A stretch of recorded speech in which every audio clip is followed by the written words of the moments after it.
Christ. Before the foundation of the world, you have been invested with power from on high to wield the mightiest weapon known to man.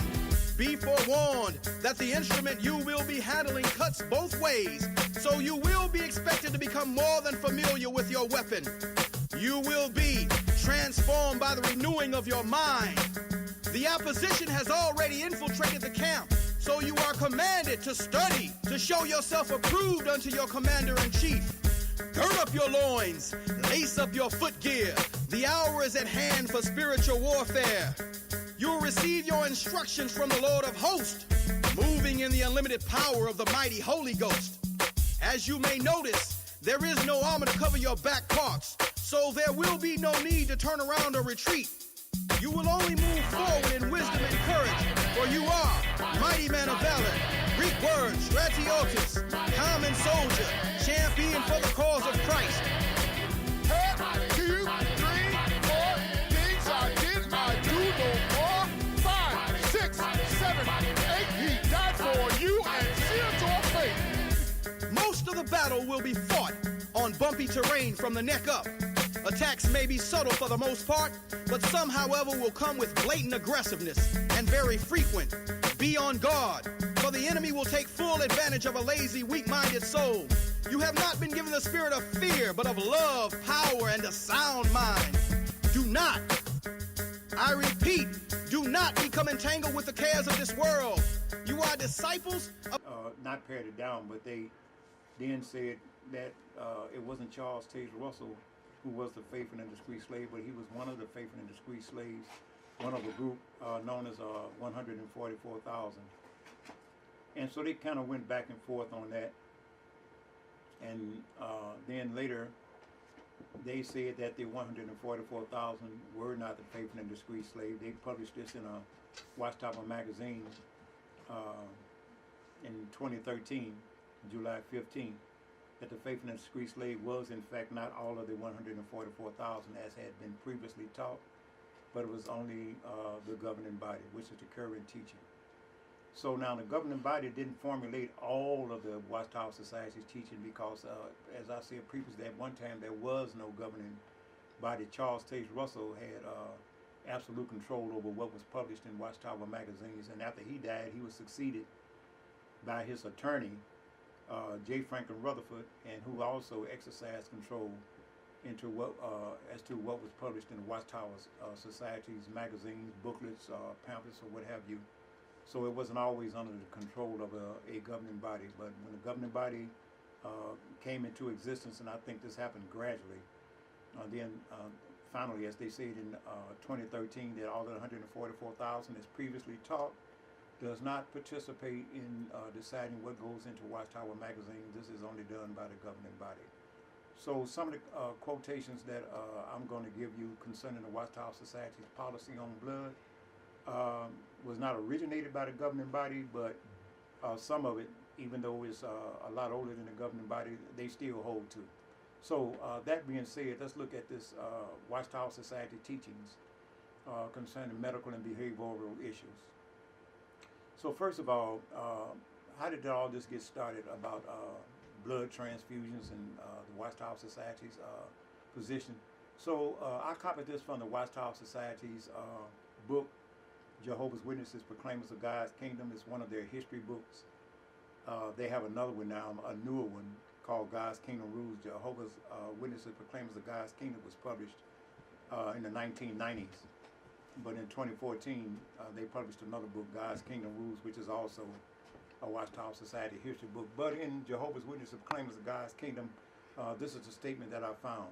They said the Watchtower of July 1st, 1945, explained at length the Christian view regarding the sanctity of blood. Now notice they call this the Christian view.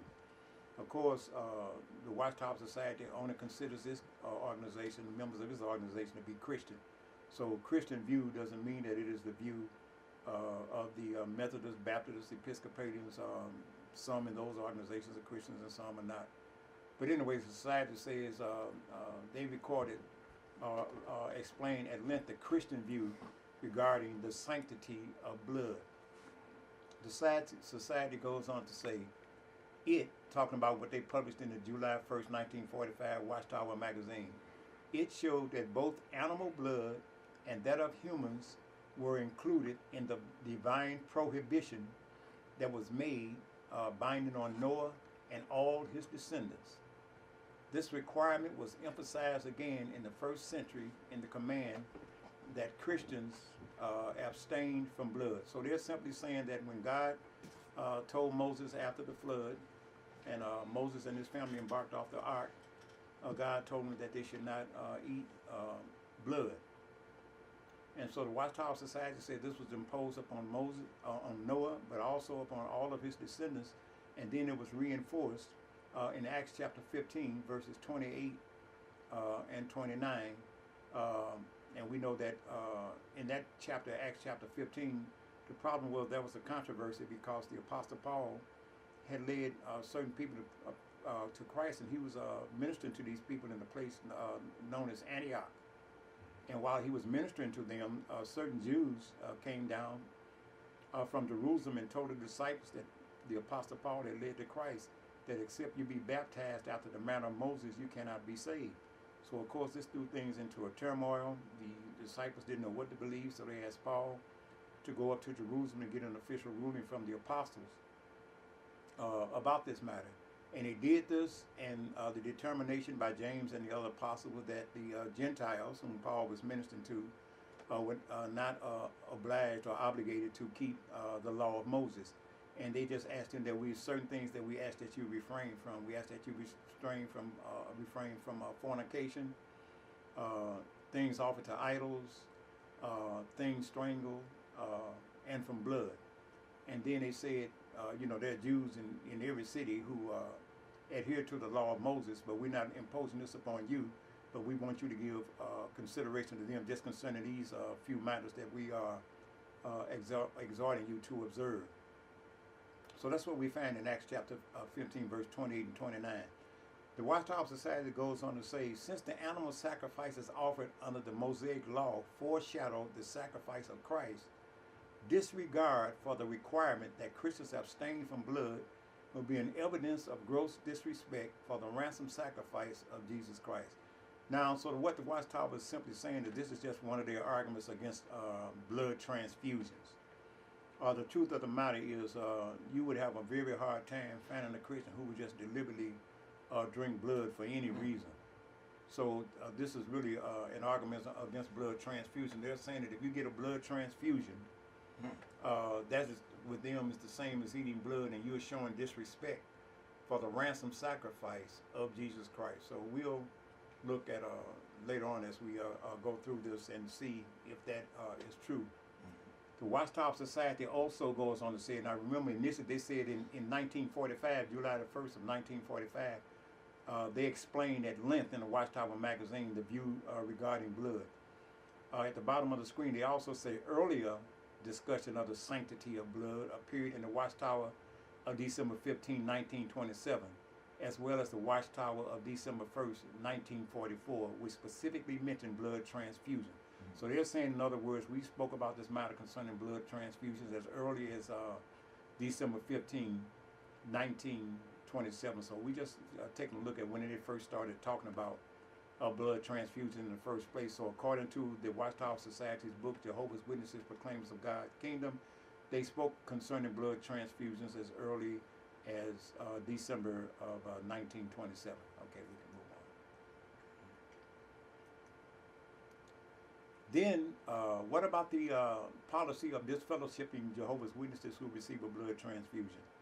The Watchtower Society says this: beginning in 1961, anyone who ignored the divine requirement, accepted blood transfusions, and manifested an unrepentant attitude were disfellowshipped from the congregations of Jehovah's Witnesses. So the Watchtower Society says that was the policy.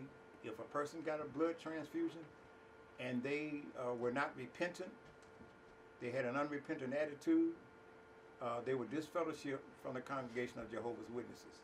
So again, the Watchtower Society forbids blood transfusion, and they claim that intravenous blood transfusion It's the same as eating blood, which is in violation of Genesis 9, verse 4, and Acts 15, verse 28 through 29, because God prohibited ingesting blood, eating blood. So, you know, my question is, I mean, I know what else I got from some Jehovah's Witnesses. Why would blood transfusions be considered eating blood? Because taking blood in by way of transfusion, the blood goes into the circulatory system, and it just simply is used to do what blood has always been used to do, and that is to carry nutrients from food throughout the body. And so some Jehovah's Witnesses say, well, the reason why you don't, that doesn't hold true about blood transfusions, okay, because, you know, they didn't know about blood transfusions back in the Old Testament. Okay, so they didn't know about it. The point of it is that still, why would you come to the conclusion that getting a blood transfusion is eating blood? Because God said that you shall not eat blood. He didn't say anything about blood transfusions. But okay, so in January 15, 1961, in that question from reader section, a reader asked this question, again, wondering about what was the Watchtower Society position on disfellowshipping members who had a blood transfusion. So above we said that the society says that they manifested an unrepentant attitude, then they would disfellowship from the congregation of Jehovah's Witnesses. And more information on that in the question from reader section. The question posed is, in view of the seriousness of taking blood into the human system by a transfusion, would violation of the Holy Scriptures in this regard subject the dedicated baptized receiver of blood transfusions to being disfellowship? Okay, we'll see what the Watchtower Society's answer was. A little bit more in-depth answer, the Watchtower Society's answer published was this. The inspired Holy Scriptures answer is yes. In other words, yeah, disfellowshipping would take place.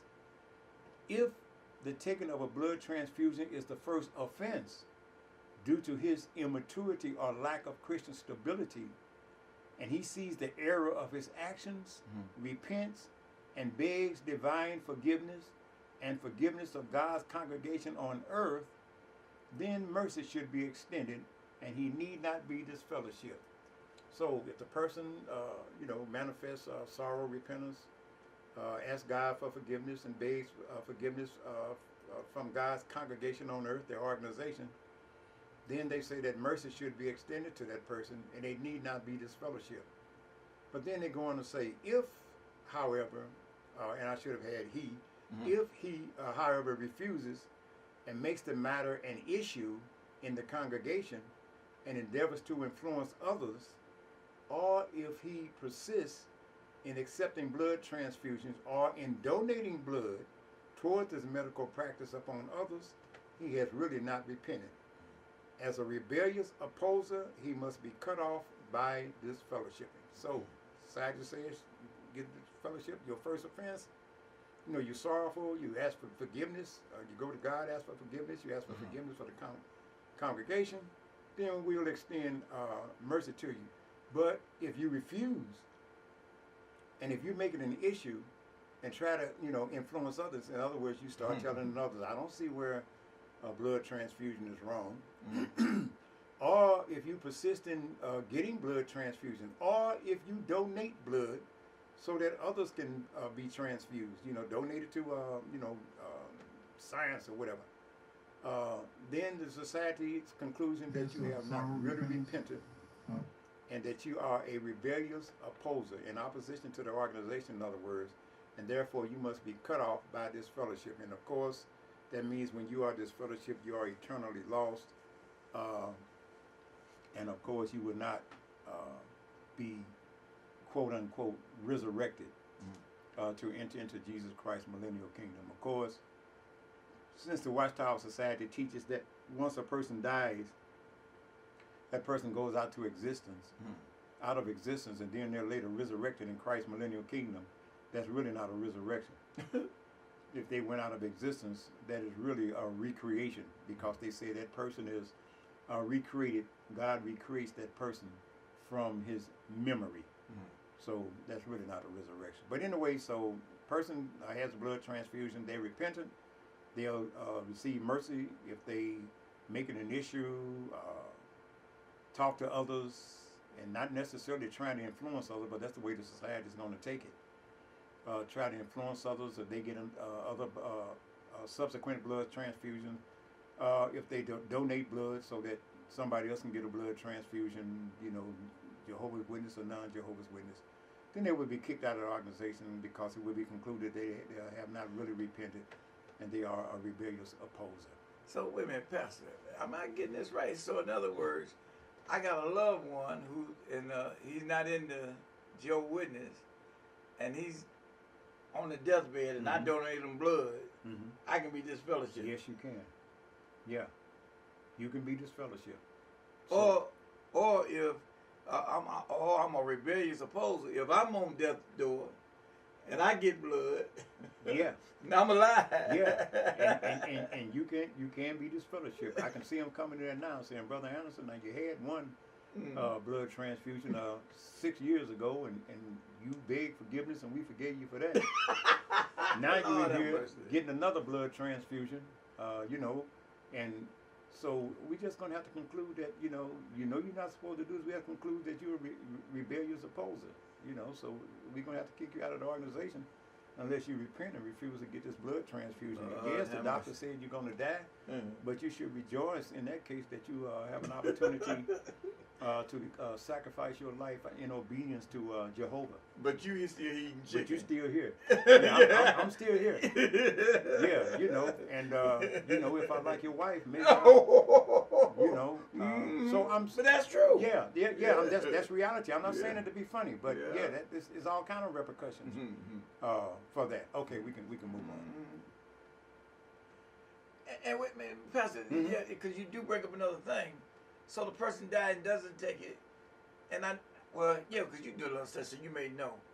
Do they help take care of that person? Here, the man, he dies. Do they help take care of the family of that person? Now, he didn't take. He was obedient. He didn't take the blood, but he leaves a wife with children. Do they take care of that family? Yeah, you know, Brother Anderson, because of what I know about human nature, they may do it. It may happen, and it may not happen. Okay. Because I know that, you know, folk can be negligent concerning the fatherless, concerning the widows, even church folk can. So that may happen. Okay. And that may not happen. I can't make a point blank statement that they won't, but if it turns out that they don't, I wouldn't be surprised at all. Okay. Yeah. Let's see. Okay, so the society claims that receiving a blood transfusion is the same as receiving food intravenously. So, number one, they say a blood transfusion is nutrition. Number two, they say it is in connection with taking it as food, as a nutrient, that we are concerned with this being forbidden. So you can kind of call blood transfusion nutrition because it strengthens a person who's suffered a blood loss, and sometimes blood transfusions are given for malnutrition. I researched this. Okay. So sometimes blood transfusions are given for malnutrition, but they say it is in connection with taking it as food that we are concerned. So they say, in other words, if you get a blood transfusion like for food, then you're violating God's law. So I have a question here. So is it okay to give a blood transfusion if it's given to do the loss of blood and not as food or as a nutrient? So since you say you can't take blood transfusion for a nutrient, you can't take it for food, okay, well, if I get shot and I done lost a lot of blood, can I take it for loss of blood? So, it don't make sense. So, but their answer to that would be, okay, so I can't take it for food, which you don't do that anyway, but just going along with what they say, I can't take it for food, can't take it for a nutrient. But suppose I get shot and they give me a blood transfusion because I done lost a lot of blood. I'm not taking it for food. I'm not taking it as a nutrient. I'm replacing that vital fluid that is necessary for the life of my body to continue. So what is their answer? Number three, the prohibition includes any blood at all. You are prohibited, that is, from taking any blood at all. The fact is that it provides nourishment to the body to sustain life. So since it provides nourishment to the body to sustain life, even if you're just taking it to replace blood that you lost when you got shot, you're not supposed to take any blood at all. Okay, Pastor, you bring up another question. Mm-hmm. And I raised this because when my mother was in the hospital before she passed, and she couldn't eat, they wasn't giving her blood, but they was intravenously giving her food. That's how she was eating. So they saying that's even wrong. Yeah. Oh, you mean giving? No, intravenous feeding they have absolutely no problem with. Okay, then I'm confused. But they're saying that blood, getting a blood transfusion is the same as intravenous feeding. They're saying that you are feeding off the blood. So in other words, you know, the blood is the food. Yeah, they're saying you're eating blood. That's what they're saying. Okay, I got you. And the point of it is it's a different process. The blood enters into the circulatory system. Food enters into the digestive system. But they're insisting that you're eating blood. And God's and the reason why they have to lay on that because that's what God said. You shall not eat blood. He told them, don't eat blood. So the Watchtower Society got to find a way where you're eating blood. But you're not eating blood. You're replacing a vital fluid. You know, why is it that the blood that's in my body now, running through my veins, I'm not eating that. So if I eat, I lose some blood, get a transfusion, it's going into my veins. So why is it eating now? So, and the blood just take, like I said, to take the nutrients to, you know, various places in the body. So again, they say number 3, the prohibition includes any blood at all, at any time. The fact is that it provides nourishment to the body to sustain life. Good, but not according to them. So, do doctors prescribe blood transfusions for malnutrition? Yes, they do. But is that wrong? Is it wrong to prescribe blood for malnutrition? According to the society, verse number 4, if blood is being used to nourish or to sustain life, the divine law applies. If you're giving blood to keep the person alive, then you are violating God's law to not eat any blood. You cannot use blood, the society says, to sustain life. So I have a question. Did God say don't use blood to sustain life, or did he say don't eat it? Okay, so can we look at these scriptures starting with Genesis 9 and 4. 9 and 4. Genesis 9 and 4. Verse 4.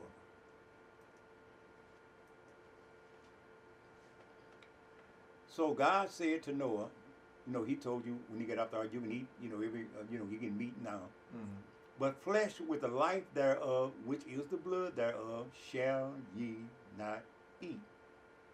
So, in other words, if you don't drain the blood, you can't eat. And also, I think this was also teaching not to, because, you know, before Noah went on the ark, people was doing some of everything. So, you know, people maybe cut an animal's limb off and eat it, or something like that. Okay, let's look at Leviticus chapter 7. 7 and verse 26 and 27. 26 and 27. Moreover, ye shall eat no manner of blood. He said, you shall eat no manner of blood, whether it be of the blood of a fowl or of a beast, in any of your dwellings. Whatsoever soul it be that eateth in a manner of blood, even that soul shall be cut off from his people. Okay, let's look at chapter 27 in the same book, Leviticus chapter 27. I'm sorry, Leviticus chapter 17. 17. Yeah, verses 10 and also 12 and 14. Okay. And whatsoever man that be of the house of Israel or of the strangers that sojourn among you that eateth in a manner, any manner of blood, I will even set my face against that soul, that eateth blood, and will cut him off from among his people. Verse 12. Therefore I said unto the children of Israel, no soul of you shall eat blood, neither shall any stranger that sojourneth among you. And verse 14, he gives the reason why. For it is the life of the flesh, the blood of it is for the life thereof. Therefore I said unto the children of Israel, you shall eat the blood of no manner of flesh. Okay, so I'm focusing on that word eat. God said, don't eat any blood. And the question is getting a blood transfusion the same as eating blood? And I didn't just research this online. I also asked my doctor too about that. And a blood transfusion is not eating blood. You're taking it into your body. It goes into the circulatory system. And one more, Deuteronomy chapter 12, verse 16.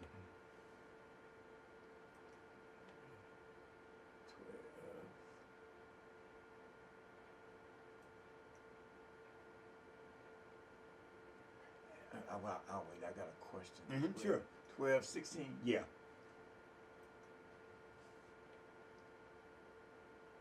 Only you shall not eat the blood. So he's telling what animals they can eat, the clean and unclean. You may eat thereof as of the roebuck and of the hart. Only you shall not eat the blood. Ye shall pour it upon the earth as water. So we're going to see the Watchtower Society uses this verse 2, this part about pouring it out on the ground. Yeah, so okay, I just wanted to establish that eat.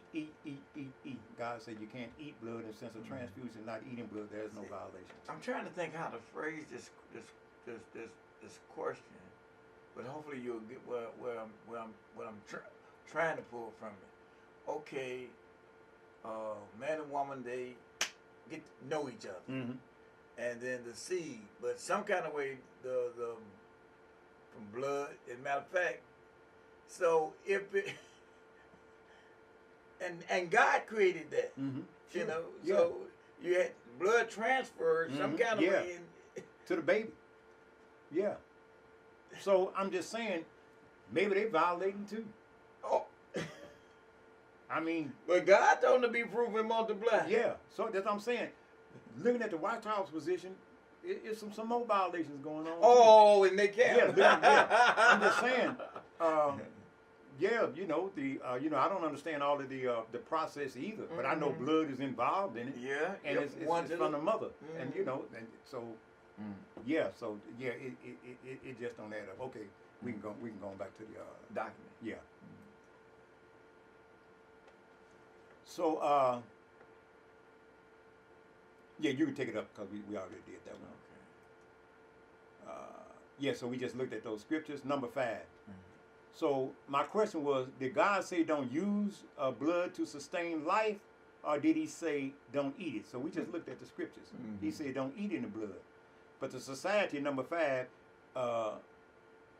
is it wrong to sustain life by infusions of blood? Yes. The law that God gave, which applies to all, makes it wrong to eat blood. Well, wait a minute. See, they're saying eat blood.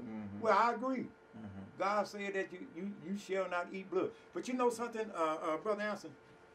On this thing about eating blood, I got some scriptures that I want to address on that too, about eating blood. Like I say, for example, frying a piece of chicken. Now, you know, we fry chicken, sometimes you're going to see some blood. I bet not. I bet I.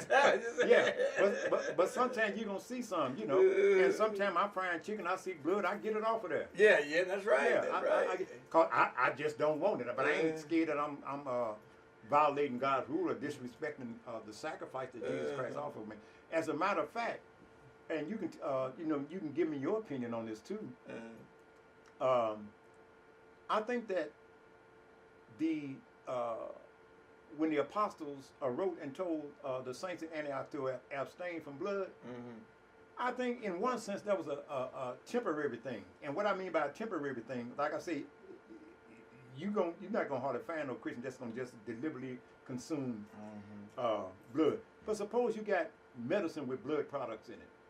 You know which way they have like that. Right, you know, right. You have medicine with blood products in it. I don't believe that God is going to say you are disrespecting the blood of Christ, because this thing about blood, the life of the flesh is in the blood, but it was used like for animal sacrifice and stuff. Since all that has been fulfilled, And Jesus Christ came and shed Yeah. his blood. That did away with all of the ceremonial Yeah, aspects of the yeah, law. yeah, So yeah. that's the way I'm looking And at see, it. like, and when you say it goes back to purpose. Yeah. It's Yeah. the purpose of why you're doing this. Yeah. And so in God, many things just in its simplest form, it could have been harmless. Mm-hmm. But God said, don't do it. There you go. Yeah. Yeah. Even and I don't want to get off track, but even to the man, the ark finna fall, and he reached out to And to grab it. to grab it. Now to me in our eyesight, he don't want the ark to. Yeah, that's a good thing. That's a good but thing. the point was, God said, don't do Only it. the priest was Right. supposed to handle it. And that's what you're pointing out there. And whatnot, and then like I say, not being back there, but we read the stories about how people they drinking the blood and they doing all, but it wasn't to give God the glory. Yeah. Right. Yeah. So number 5. Is it wrong to sustain life by infusions of blood? Yes. The law that God gave, which applies to all, makes it wrong to eat blood. And then, Pastor, back on what you said with the lamb, you can drain most of the blood out of that, but it didn't touch something. Yeah, sure. You ain't got all that out. Yeah. And when you cook it, it's dry. Yeah. So dry blood. Yeah. Like you were saying, Yeah. you know. Yeah. And how many people is God gonna punish because they cut themselves and you think that? Like that. I mean, which I ain't into that, But I'm just saying. Right. I just do not believe that the ceremonial aspects of the law apply today. I'm not recommending nobody drink no blood because one thing is unsanitary. You can get all kind of diseases or whatever like that. So, and you're gonna have a hard time finding a Christian that's gonna do that anyway. My sister, when she ain't on Facebook, one of my sisters, bless her heart, she cooked some chicken one day and I saw that blood. And now every time if I go there to eat, she got better now. But every time I ain't never got that chicken, I saw that. Well, Brother Anson, let me ask you this, hypothetical. I just thought about it. Now, I could be wrong about this. I don't know how effective, because like I watched a lot of movies and westerns and stuff. And you've seen sometime where guy get bit by a rattlesnake and his buddy they suck the blood out. So I guess you supposed to die. Yeah, if you're Jehovah's Witness, hey man, I'm sorry, but that just don't make sense to me. But we'll look at some scriptures that kind of, I think, kind of back up what I'm saying too about that. So that if there's a consumption of blood by way of mouth, because like I say, it was in the chicken or whatever like that, whatever. I don't think God got a problem with that. I really don't believe it. Okay, we can go on. Okay. Number 6, the fact that serums are liquids that are taken from blood, and serums are used to prevent disease, to protect from disease, like that. Okay, but look at what the society says. The fact that serums are prepared from blood makes them undesirable because of the biblical law. However, they do not involve the use of blood as a food to nourish the body.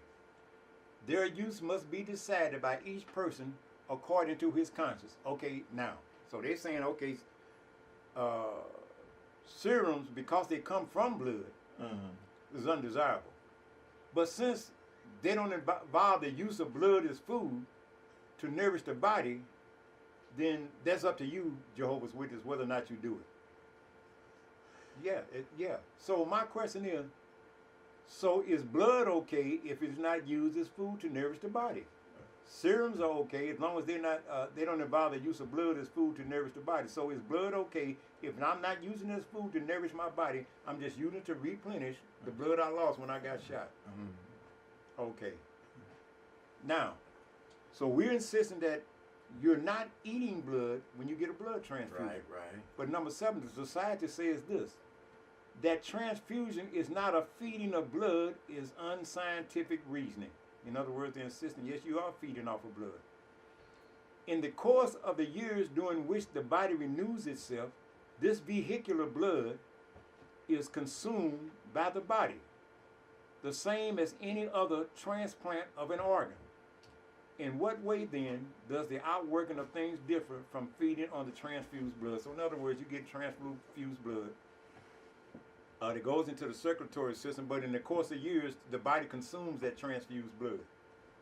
So therefore, you're still violating God's law. So if that's the case, if the body consumes that transfused blood, well, what about the blood that's already in my body? It must be consuming that too. Mm-hmm. So the question, if the body consumes or feeds on this vehicular blood as it renews itself, then don't we also consume our own vehicular blood as the body renews itself? If so, everybody living is breaking God's law, since it is also wrong for us to consume or feed on our own blood. So, I mean, how you going to get around it? Yeah. The blood goes into the circulatory system, and if I'm consuming that blood that was in my that was infused into my circulatory system, then I've been consuming blood all along. So, it just don't make sense. You know what, Pastor, and it may not go here, but I'm going to say, because I thought about it. You know how God told them, you know, that you shouldn't even touch blood or whatnot? Mm-hmm. But if the daughter, but that's... I hear you.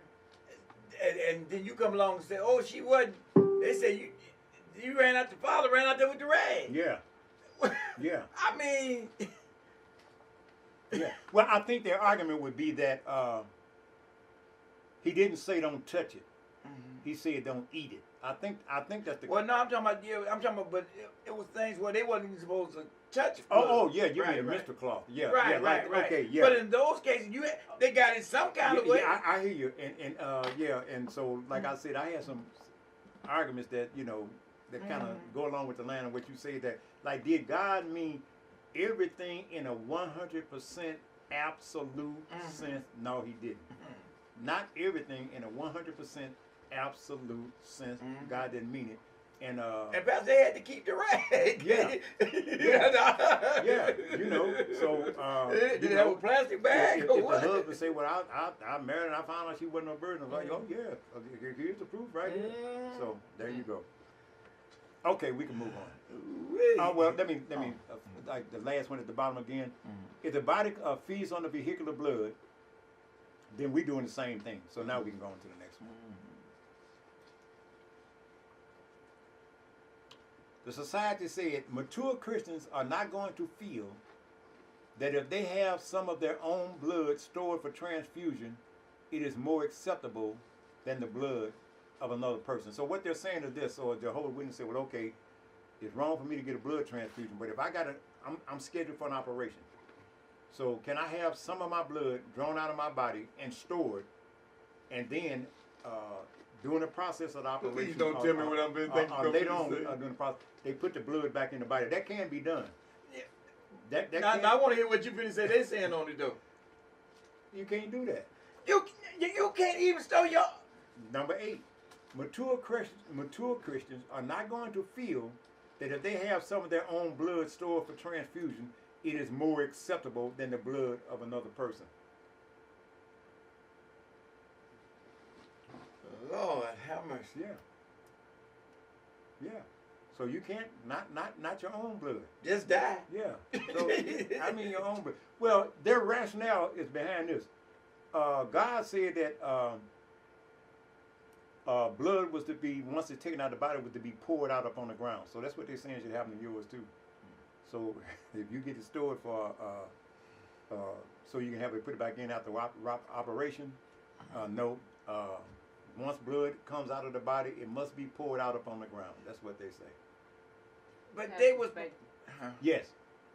If that's how they're saying that blood is supposed to be handled, that's a health hazard.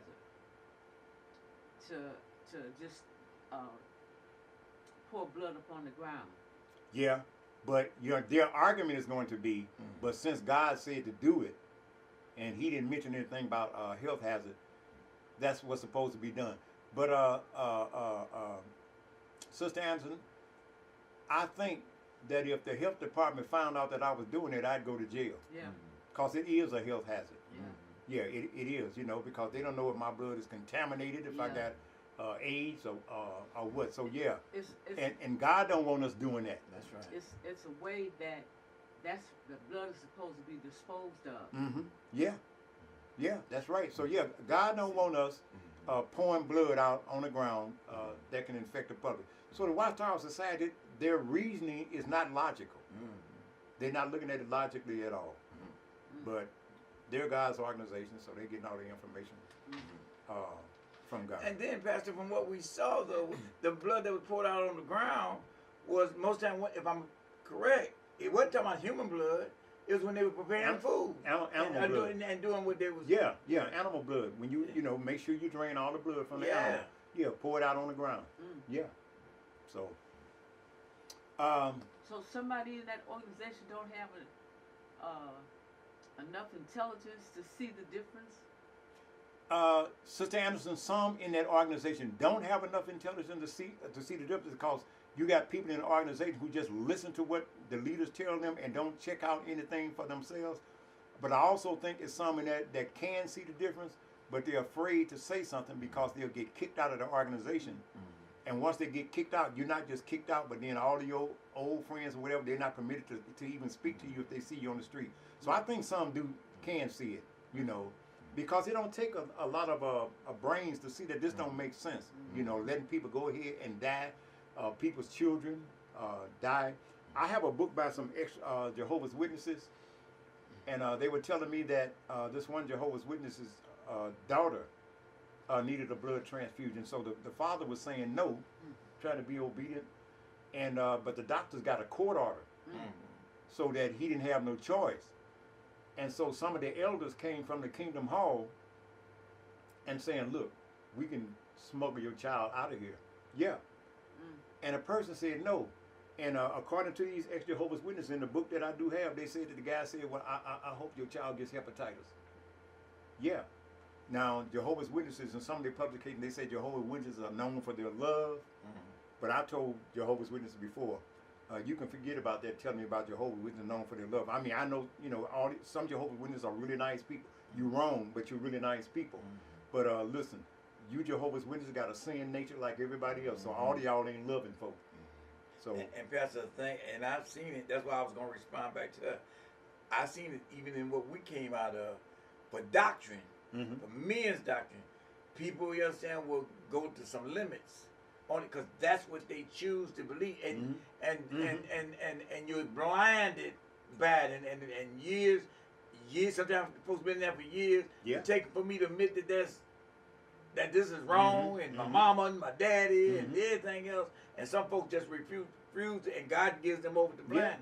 So, honey, before you take and say they so foolish, we have to remember from what we came out of, and in many times it happens in many different ways. Now God's word haven't changed, but because we was whether it was family or whatever it was that blinded us and caused us, so it's easy when you're out and you're over here to take and say, how foolish can they be?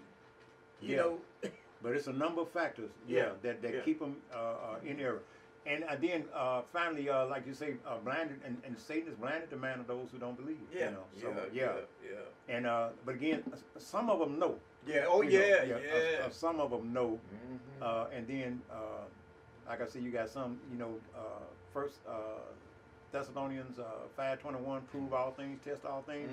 A lot of folk, church folk, don't even know that's in the Bible. So.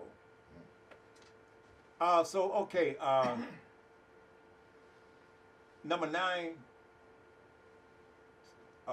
whether religious objections to blood transfusions or not, many might decline blood simply because it is essentially an organ transplant. So the Watchtower Society is equating blood transfusion and organ transplant to the same thing. They're saying a blood transfusion is essentially an organ transplant. So my question is this. If a blood transfusion is essentially an organ transplant, why does the society say organ transplants are permissible, but blood transfusions are not? Now, they didn't always say organ transplants are permissible, because further down in this document, I got the Watchtower Society and organ transplants. But currently, the teaching is that organ transplants are permissible. So, if an organ transplant and blood transfusion are essentially the same thing, then why is it wrong to get a blood transfusion? Here's another question from readers that was posed in their magazine. Should congregation action be taken if a baptized Christian That's a Jehovah's Witness. If a baptized Christian accepts a human organ transplant, such as a cornea or a kidney, the societal response, it is a matter of personal decision. So you see that? Okay, in organ transplants. It is a matter of personal decision. The committee would not take disciplinary action if someone accepted an organ transplant. So going back up again to number 9, a blood transfusion is essentially an organ transplant. Then, number 10, that society's response, no problem. We won't take action against you if you take an organ transplant. So, again, right under that societal response, a transfusion is a tissue transplant. A transfusion is a tissue transplant or an organ transplant. So, say it twice. Say it twice. So I got a question. If transfusion is a tissue transplant, how is that eating blood? So, okay, we Next one. Yeah. Now, the society says this. Some believe, now let's look at this. Some believe accepting a small amount of blood derivative would not be disrespect for God's law. Others feel obliged to refuse serums. You remember I was saying serums come from blood. Some feel obliged to refuse serums because these contain blood, though only a tiny amount. This question must be resolved by each individual. So, as far as taking serums is concerned, it's got blood in it, but it's only a tiny amount. So you have to decide from your own conscience. Now, serum has a little amount of blood in it, so whether or not you take serums because there's a little amount of blood in it is up to you. So, in other words, I say, okay, so since serums only got a little amount of blood, it's okay for me to take it because it only got a small amount of blood. But look at number 12. The Bible tells us to abstain from blood. Abstaining from blood means not taking it into your body at all. So if I take serum, 1989. I'm looking at the time. yeah. So from 78 to 1989, not taking it into your body at all. But question, if abstaining from blood means not taking it into your body at all, why is it okay to accept a tiny amount? Because they say you can take serums because it's only a tiny amount. But if you're not to take blood into your body at all, why is it okay to accept a tiny amount? 13. Most transfusions are not of whole blood, but of one of its primary components. Red cells, white cells, platelets, and plasma, which is serum, the fluid part of blood. So they say that these primary components of blood, you're not to take them. They say accepting any of those primary components violates God's law. Okay, so you're not not to accept red blood cells, white blood cells, platelets, or plasma. I get it, Pastor. So they got a direct line to God. Yeah, but the wrong God. yeah. I mean, They definitely got the wrong God.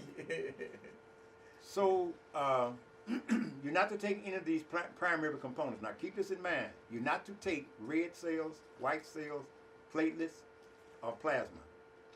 These are primary primary components.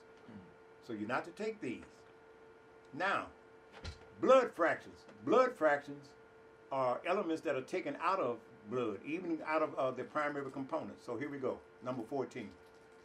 Blood fractions are elements from blood, extracted through a process called fractionation.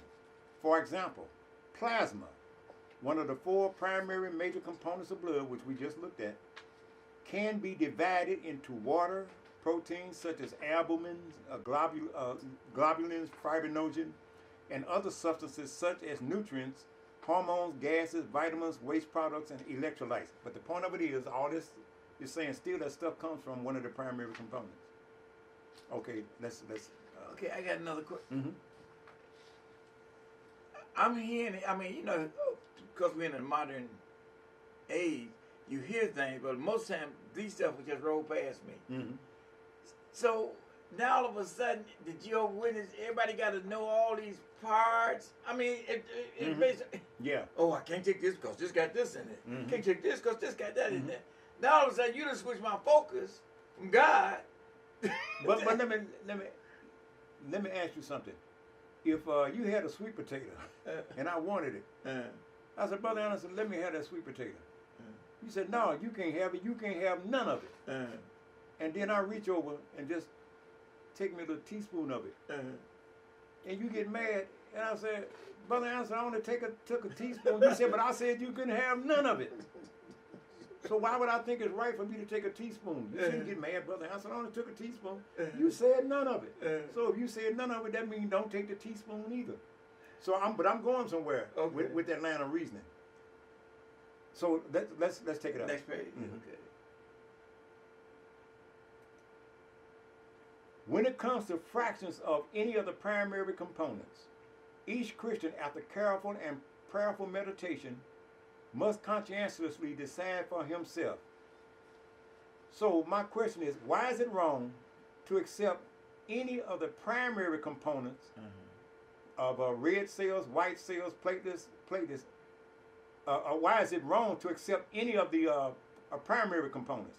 So I can't accept red blood cells. I can't accept white blood cells. I can't accept platelets. I can't accept plasma. But it's okay to accept fractions of any of the components. In other words, why is it wrong for me to eat the potato, the whole potato, but it's okay for me to eat part of it? You can't take none of these primary components, but you can take parts of the primary components. You still taking the primary components. You ain't taking the whole thing, but you can take parts of it. What's the difference? Verse number 16. Many fractions, that's different parts of the blood components. Many fractions are derived from blood that has been donated for medical purposes. Each Christian should make a conscientious decision as to whether he or she will accept or will reject the medical use of these substances. So, if you take parts of red cells, parts of white cells, parts of platelets, parts of plasma, that's up to you. But you can't take the red cells, the white cells, the platelets, and the plasma. But now, again, that's coming back to what I was saying. Now, all of a sudden, I got to be knowledgeable. Yeah, well, probably say, anything you want to know, just come and ask us. Oh, Lord. Yeah, that's what they'll say, and we'll refer you to the right Watchtower magazine, like that, or get a ruling from headquarters. And then I run into you, and you show me another one where they used to say this. Yeah. So, remember, they said if it's any part of blood, you're not to take it. But now they're saying you can take blood fractions, it's up to you. But they once said you couldn't do it. Question, if divine law forbids using blood to sustain life, and that's what we saw in number 3 and number 4, why is it okay to use blood fractions which are derived from blood to sustain life? Yeah. Inconsistent. Okay, question from readers. Would it be a violation of the scriptures for a Christian to permit a veterinarian to give blood transfusions to a pet? There we go. Okay. The society response. So in other words, if my dog was dying and needed a blood transfusion, is it okay to give my dog a blood transfusion? Now I'm trying not to laugh, but so here's the society's response. God's law on blood is very clear. Blood is not to be used as food, and when withdrawn from the body, it is to be poured out on the ground. Then they give scriptures. How then must we answer the question, would it be a violation of the scripture for a Christian to permit a veterinarian to give blood transfusion to a pet? By all means, to do so would be a violation of the scriptures. To use blood, try not to laugh at this. To use blood for transfusion purposes, even in the case of an animal, would be improper. The Bible is very clear in showing that blood should not be eaten. So now I guess the dog gonna get this fellowship. So now blood's supposed to be pouring on the ground, and I'm trying to think how that scripture say that that you are part of the come on, I can't think of it. So you go to the store. I don't know what they did with the blood. Right. I mean, if I don't know these other things, surely. They'll probably think of an answer. I heard what you say. I ain't never heard no them address that issue that you just brought up. But trust me, they'll think of something. Like the Jews, how their food will be prepared. Yeah, a kosher. So they go to a place, they know what's supposed to be to take place. I ain't never heard of them go. They go to stores just like that. Go to stores. Yeah, because I was in Sam's Club, this Jehovah Witness that I debated in my home. I was in Sam's Club and I ran into him in there. So yeah, they shop the same places that we shop at, and I bet quite a few of them eat chicken too. I bet you they do. So in the same article, so they said, you know, you can't let your dog get a blood transfusion. In the same article, what I got enclosed, in the same article also, says that it is a violation of Scripture to feed your pet animal food if the label indicates that the product contains blood. So if you go get some Alpo, you got to read the label to make sure ain't no blood. John, you got to throw all Chrissy food away because I think it got lamb.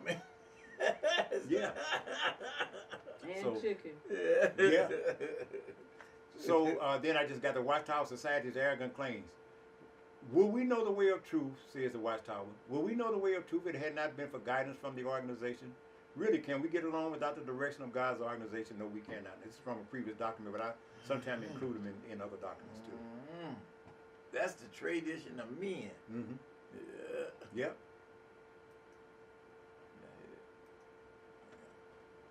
How shall we view the spiritual food provided by this faithful and discreet slave? Should it be viewed critically? Oh, well, it might be true, but then again, it might not be, and so we have to scrutinize it very critically.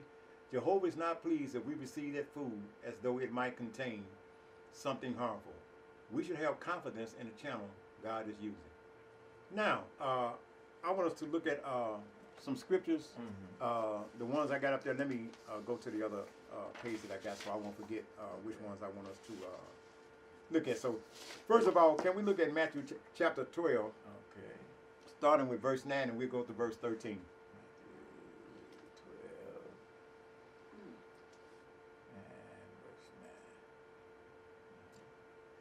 And when he, talking about Jesus, departed there, he went into their synagogue. And behold, there was a man which had his hand withered. And they asked him, Jesus, saying, is it lawful to heal on the Sabbath days? That they might accuse him. And he said unto them, what man shall there be among you that shall have one sheep, and if it fall into a pit on the Sabbath day, would he not lay hold on it and lift it out? How much then is a man better than a sheep? Wherefore it is lawful to do well on the Sabbath days. Then said he to the man, stretch forth thine hand. And he stretched it forth, and it was restored whole like the other. So look at what Jesus is saying. Now that goes back to when I was saying that some things that God said, he didn't mean it in an absolutely 100% in all cases sense. Because God clearly said, you shall do no servile work on the Sabbath day. You shall not do any work on the Sabbath day. But if one of your animals fell down in the ditch, you go down there and get it. So what I'm looking at is the Watchtower Society's lack of compassion and understanding. You know, my daughter has been hit by a car, suffered a great deal of loss of blood, and the doctor said we got to give her a blood transfusion. No, because I'll be violating God's law. Do you really believe that God would say, oh, let her die, because I said no blood? Okay, the next scripture I want to go to is Mark chapter 3. Pastor, I wanted to point out something too. Find that place them what they said. Come right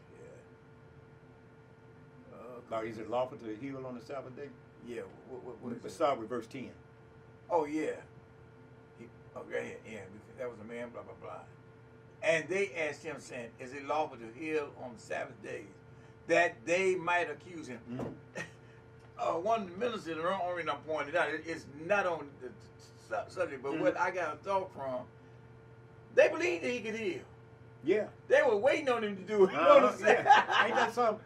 I say, yeah. we, oh Lord, we believe. I hope he heals. Yeah, hope they he heals. wait, they Yeah. wait, they Yeah. Yeah. I just, man, I hope he heals him. Y'all make sure y'all be there. Yeah. Ooh, I say, They might have brought the man in there. yeah. You know, they ain't telling him what's going on, but you know, Jesus can heal you, man. Come on. Yeah. Where we going, man? Mark chapter 3. Mark 3.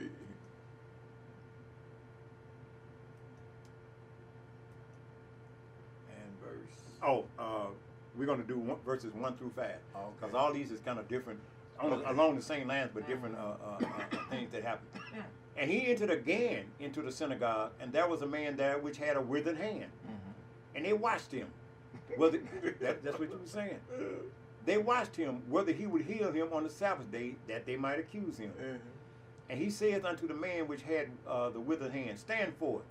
And he saith unto him, and he saith unto them, now Jesus is asking them, is it lawful to do good on the Sabbath day or to do evil? To save life or to kill? Are you listening to Jehovah's Witness? To save life or to kill? But they held their peace. And when he had looked around about on them with anger, being grieved for the hardness of their hearts, he saith unto the man, stretch forth thine hand. And he stretched it out, and his hand was restored whole as the other. And the Pharisees went forth and straightway took counsel with the Herodians against him, how they might destroy him. But look at what Jesus is saying. Is it lawful to do good on the Sabbath days or to do evil, to save life or to kill? And the answer is obvious. You know, they didn't need to answer. Okay. Yeah. I'm back again on that. Pastor. Wasn't they talking to him? The Pharisee? And all he did was talk to the man. Yeah. What work did he do? Yeah. Heal him. Yeah. Heal him. It was wrong for talking. Yeah. They was talking. But you know, and the point I'm trying to get across to Jehovah's Witnesses, when Jesus said, "Go and find out what this means," I prefer mercy to sacrifice. I prefer mercy to sacrifice. God is concerned about the life. That's right. Of human beings. Yeah, He suffers things that happens to us. You know, if I go out and murder somebody, and I'm in a state where they got the death penalty, and I get sentenced to the death penalty, and God allows that to happen, that don't mean that He don't love me, you know. But I'm talking about, you know, it's like a common sense issue. Yeah. You know. And then you know you get healed and or whatever it be. You understand? Whether God use the people or whatnot, and you come back to praise God, you gonna kill God. You gonna kill God's glory because you had an ulterior motive. Yeah. And that's what we saw with them. Yeah. It wasn't about. Yeah. This is what we say. Yeah. This is what we say, and I don't care about this man, how sick he is or nothing. I know Jesus can heal. I don't care nothing about that. But they so blind, you know, and you know, not saying this with joy, but it's the same case with the Jehovah's Witnesses. Yeah. Luke chapter 13, looking at verses 10 through 16. Luke 13. Yeah, verses 10 through 16.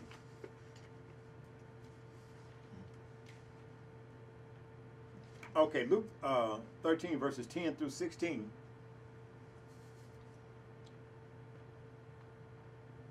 And he was teaching in one of the synagogues on the Sabbath. And behold, there was a woman which had a spirit of infirmity 18 years, and was bowed together, and could in no wise lift herself up. And when Jesus saw her, he called her to him and said, Woman, thou art loose from thine infirmity. And he laid his hands on her, and immediately she was made straight and glorified God. And the ruler of the synagogue answered with indignation because that Jesus had healed on the Sabbath day, and said unto the people, There are 6 days in which men ought to work. In them therefore come and be healed, and not on the Sabbath day. The Lord then answered and said, Thou hypocrite, does not each one of you on the Sabbath loose his ox or his donkey from the stall and lead him away to watering? But wait a minute. I thought God said you can't do no work on the Sabbath day. But Jesus said, y'all take your donkey to, you know, and water them. And ought not this woman, being a daughter of Abraham, whom Satan hath bound, lo, these 18 years, be loosed from this bond on the Sabbath day? So Jesus said it's right to do good on the Sabbath day. And likewise, yes, I said abstain from blood, but I'm not talking about sit up and let a person die. So yeah, that was the Luke chapter 14. Okay. And Pastor, and 15 it say, and when he said these things, his adversaries was ashamed. Have you made the Jehovah's Witness ashamed yet? No. They still ain't, No. still ain't no shame in they- there. yeah. And like again, some of them when you're talking to them, I think they can see. I think they can see. Where we going, Pastor? Okay, I want to go to. Yeah, I thought I had sent you more. I sent you 10 pages, but it stopped on page 4. That was the last page you had, right? I got. You sent me 10 pages. Oh, okay. We could go on to the next page. Oh, Yeah. I thought that was. Yeah. Okay. Yeah, that's page 5. Yeah, Jehovah. Okay, wonderful, wonderful. Yeah, I was saying, oh, did I just send because it cut off at page 4, and I thought that meant that it was all I had sent. So let me back these pages up. Page 6, page 5. Okay. Jehovah's Witness and blood fraction. Now we kind of touched on blood fractions a little earlier, but I just wanted to show you how they contradict themselves. So the Watchtower Society, and we read this definition before, blood fractions are elements from blood that are extracted through a process called fractionation. So we don't have to go through that again. I just go down to the second quote. Most transfusions are not of whole blood, but one of its primary components, so we looked at that. And right under there, if it is blood or part of the blood, it is wrong. If it is blood or part of the blood, it is wrong. If it is part of the blood, it is wrong. All right, here we go. Whether it is whole blood or blood fractions, God has not given man blood to use as he might use other substance. Now, didn't they say, we see earlier with blood fractions is up to you? But look at them. God has not given us blood to use as it might we might use other substances. Okay, let's go on to the next one. This is an unscriptural practice. Anything that is derived from blood and used to sustain life or strengthen one comes under this principle. Can't use nothing that's derived from blood. But now notice how the society contradicts itself in 2000. When it comes to fractions of any of the primary components, each Christian must conscientiously decide for himself. And again, are fractions also covered by the command to abstain from blood? We cannot say. But you did say. Yeah, but you did say. Put it in the magazine. Yeah. And listen at this. We cannot say. The Bible does not give specific direction on the subject of blood fraction, but you gave specific direction. And in as much as said it was in the Bible, in all practical, for all practical purposes, that's what you were saying. So remember, the society said if it is blood or part of the blood, it is wrong, and anything derived from blood and used to sustain life or strengthen one is unscriptural. So tremendous contradiction. The society's statements about storing blood. Now remember, they say you can't store blood. Okay, here we go. And they base it on Deuteronomy 12:24. Blood got to be poured out on the ground. I'm pretty sure that's what that's talking about. We today are not under the law code, but the underlying message is that blood is sacred, and when removed from a creature's body, is to be returned to God by pouring it on His footstool, the earth. So how could it be proper to store your blood, even for a relatively brief time, and put it back into your body? So they say that can't be proper. You can't take blood out your body, and even if you just keep it out there for a short time and put it back in, because God said when blood is removed from the body, it's to be poured out on the ground. There we go. Okay. But wait a minute. But but today, we today are not under the law code. So how you not up under it? Yeah, they said, but they got a but there. Yeah. Yeah, we're not under the law code, but the underlying message is that blood is sacred, and when removed from a creature's body, is to be returned to God by pouring it out on His footstool, the earth. We got a but too. We understand we not up under the law code, but we don't drink blood. Right? Yeah. We don't. We still don't. Yeah, we're not eating blood. Yeah. So okay, and then again, so like you have it taken out, you eating your own blood is what they're saying. Okay, but check this next quote. This is also forbidden. But what if the doctor says that during surgery, your blood will be channeled through equipment outside your body and then right back in? Would you consent? Some have felt that with a clear conscience they could permit this. They have viewed the external equipment as an extension of their circulatory system. Situations vary, and it is you that must decide. But wait a minute. The first statement, you say that's not proper to do. That's what you said. But now you saying that it is us who must decide. So which one is it? And then, Pastor, I think also when you do that, you put a heavy burden on the person. Sure you do. Because now, am I right? Am I wrong? What about my child? Is my wife? Yeah. You know. What about my family? Mm-hmm. If blood removed from the body is to be poured out on the earth, then how can it be proper for a Jehovah's Witness to decide to have blood returned to their body once it has been taken out? So they're just contradicting themselves all over the place.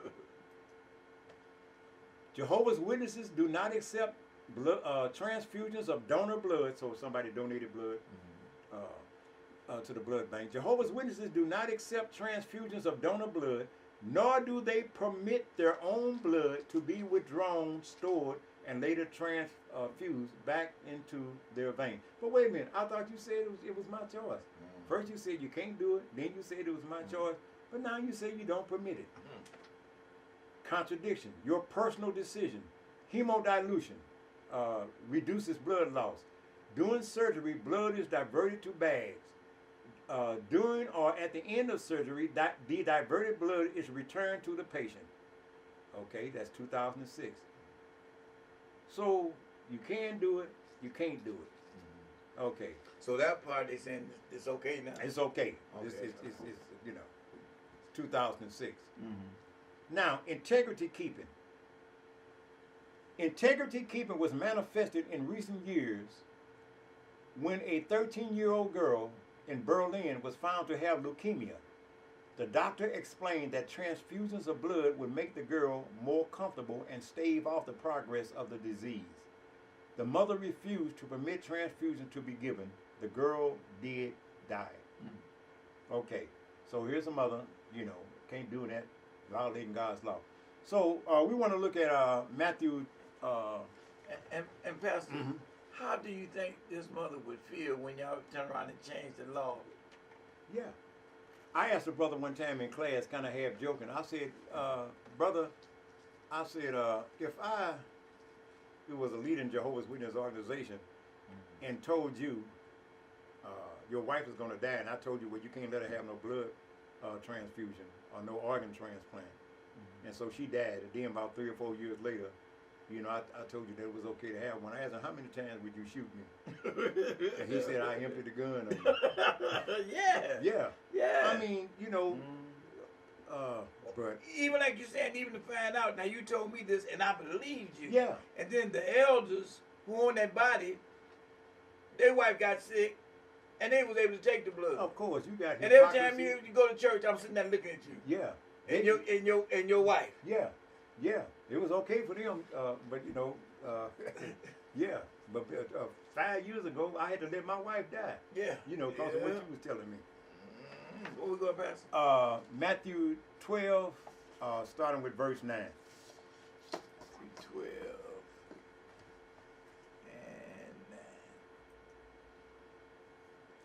and when he was departed, oh no, that's not the one because we just did those. I'm sorry. Mark chapter 7. Mark 7. And you know what, Brother Anderson? Before we go to that, let's go back to the document, page 7, because that's where I lead into it at. Okay. Page 7. Yeah, it might be the next one up. There Yeah, we go. There we go. So, in a 1961 article, the Watchtower Society said, Ibn Ezra suggests that the use of blood would have a demoralizing effect upon the moral and physical nature and pass on a hereditary taint to future generations. So in other words, if you was my brother, my blood brother, and you know, I needed some blood, and you gave me some blood, and like if you was real quick-tempered, and you gave me some of your blood, then I probably wind up being quick-tempered too. So that's what's being said here. Blood transfusion and personality traits. Ibn Ezra suggested the use of blood would have a demoralizing effect upon the moral and physical nature and pass on a hereditary taint to future generations. The point is an interesting one, and it's going to get more interesting too as we go on. The point is an interesting one, and that it may apply in the matter of blood transfusion is testified to by medical doctors. Well, I don't want them to be my doctor. Dr. Alonzo Shodman says, the blood in any person is in reality the person. The poisons that produce the impulse to commit suicide, murder, or steal are in the blood. So, Brother Anson, I'm sorry. I can stick you up, rob you, and God called me to account. I said, Lord, it was in my blood. See? That's what doctors say. Lord, I know I robbed the bank, Lord, but you put the blood in my veins. It's in my blood. Wait a minute, Pastor. And Lord knows the man was homosexual, and you didn't know it, and you got some of his blood. Yeah. According to them, Dr. Alonzo J. Shatner, according to him. Oh, boy. I mean, and this stuff really ain't funny. Yeah, I mean, it's pathetic because these are arguments to help dissuade Jehovah's Witnesses from getting blood transfusion. You know, they said God's law, and here's something I read. I don't remember where I read it, but anyway, it was in reference to this. And he was saying, why is the Watchtower Society getting away from biblical arguments and resorting to health arguments? You know, if the Bible teaches that it's truly teaching that it's wrong against blood, why do you need these arguments? That's right. That's Yeah. right. That's right. So yeah, so they said the poison that produced the impulse to commit suicide, murder, or steal are in the blood. Dr. Americo Valero agrees. Moral insanity, sexual perversions, repression, inferiority complexes, petty crimes. These often follow in the wake of blood transfusion. Now that would have been all over Channel 2. At the 10 o'clock news. Yet it is acknowledged in the public press. Now they say even though all these things can happen, the public press acknowledges that organizations whose blood supply is considered reliable obtain blood for transfusion for criminals who are known to have such characteristics. In other words, criminals are donating blood and these organizations are accepting the blood and then transfusing it into other persons. Certainly no one who is trying to depart from the works of the flesh and use his life in the way that God directs through his word is going to lay himself open to such a ruinous future. God tells me to depart from the works of the flesh, but how do I do it? By walking in the spirit, and you will not fulfill the lust of the flesh. By familiarizing myself with the word of God. By fighting the good fight of faith. By resisting temptation. By coming to my brothers and sisters in Christ. Asking them to pray for me. But he didn't say nothing about whatever you do, don't get no blood transfusion. I thought it said the life is in the blood. I ain't read where it said that the wickedness. Excellent observation. Yeah, I ain't seen it in the Bible yet. Haven't seen it in the Bible yet. If that be the case, you couldn't repent. Yeah. Well, I'll tell you what, Brother Anderson. As a matter of fact, I might need a blood transfusion for somebody to do. I'm gonna stop here. Okay. But next week we want to start right here On this page 7. On page 7, because we're gonna see beautiful counter argument to this. The argument is so good. Yeah, the argument is so good that I'm gonna use the same argument several times. Yeah, matter of fact, let me write that down too. Just I right here. Start again. The day is 4/4. Start on page. I mean, Pastor, 7. and what gets me, and I know it shouldn't, is the length that they go through, the length they go to make these things up, Yeah.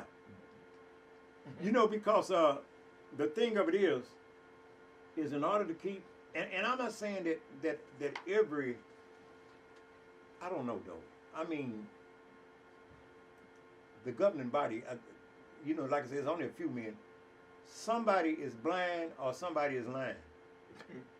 Yeah, because, in any godless organization, and I'm not saying this to insult Jehovah's Witnesses, but it is not God's organization. And in any godless organization, you got hypocrites, leaders who know That's right. that they put in the wool over people's eyes. When you got dictatorships.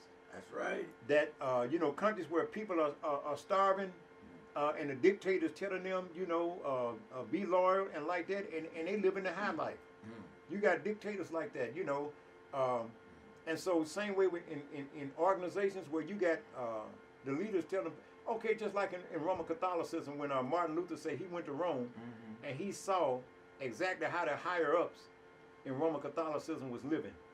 the people didn't know it. But he got a chance to see these ain't nothing but a bunch of hypocrites. They getting drunk, doing everything that they want to do, and telling the people they excommunicating people, like that. And so I'm saying all that to say this. You got only a few men in Brooklyn, the governing body. Personal opinion, I'm willing to be corrected, but I believe somebody is blind and somebody is lying. Because, all these contradictions, and you still pushing yourself as God's organization. Yeah. So. And like you said, power and position. Power and position. People do a lot of stuff with power and position. Yeah, they will. Even on TV, when we see it on TV, and then you say, wait a minute, then after something happened with them, then they come out and won't tell everything. Well, wait a minute. You were right there during the whole... Yeah, throughout the whole thing. And didn't say nothing. Didn't say nothing. Yeah, so... Yeah. Okay, so... You want to pray? Yeah, let me close out in prayer. Heavenly Father, we come to you in the name of Jesus. Thank you for your grace and thank you for your mercy.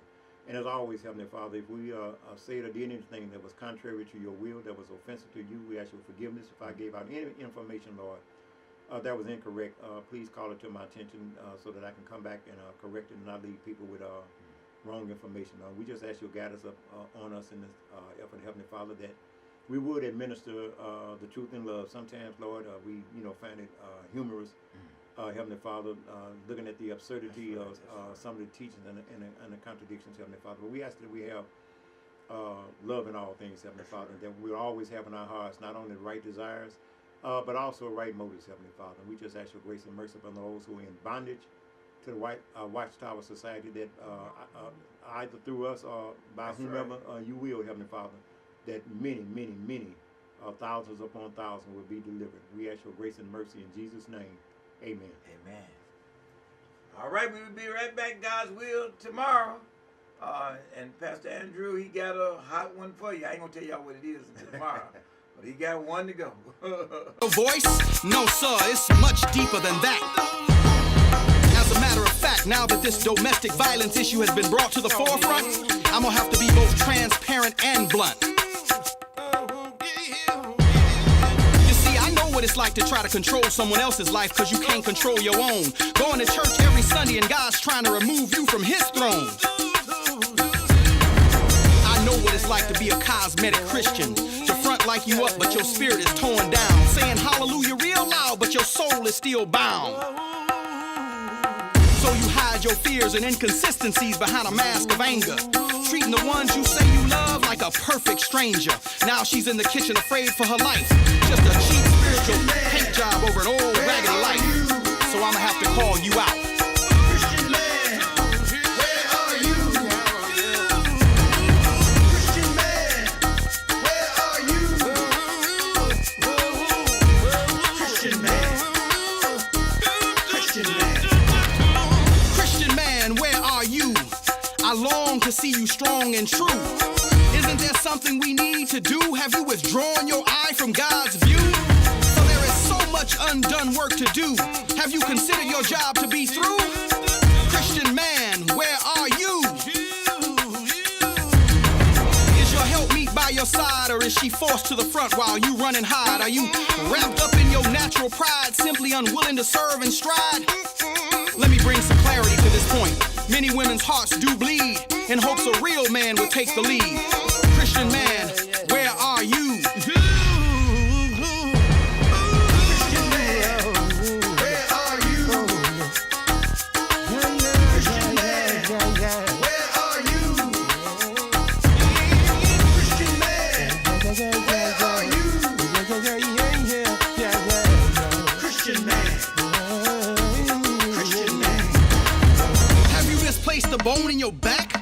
Some of us are way off track. This generation needs us to stand up and do that which we've been called to do. Are you imprisoned by your mind? Can't you see there's not much time? So I ask you, and me too. Christian man, where are you? Amongst unfamiliar faces, in the midst of hidden dark places. Where are you in your mindset and philosophies, in your innermost thoughts and secret deeds, in your unfulfilled desires and unsatisfied needs, in all that you possess and what truly possesses you? If you ask yourself these questions to thine own self, you must be true. Christian man, where